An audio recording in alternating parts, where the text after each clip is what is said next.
அனைத்து தமிழ் பேசும் உறவுகளுக்கும் வணக்கம். நான் நிரோஜனன் சுபாஷினி. சர்வதேச மனித உரிமைகள் தினமானது 1948 ஆண்டு டிசம்பர் 10 ஐக்கிய நாடுகள் சபையினால் இவ்வுலகிற்கு பிரகடனப்படுத்தப்பட்டது. இதன் முக்கிய நோக்கமானது இவ்வுலகில் வாழ்கின்ற அனைத்து மக்களும் சமாதானமாகவும் ஒற்றுமையாகவும் தமது உரிமைகளை பெற்று நிம்மதியாக வாழ வேண்டும் என்பதே ஆகும்.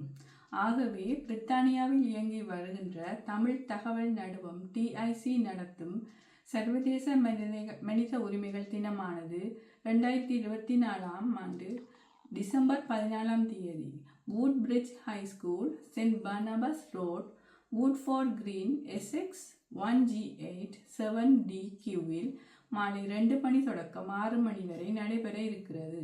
எனவே அனைவரையும் அழைக்கின்றனர் தமிழ் தகவல் நடுவத்தினர். நன்றி.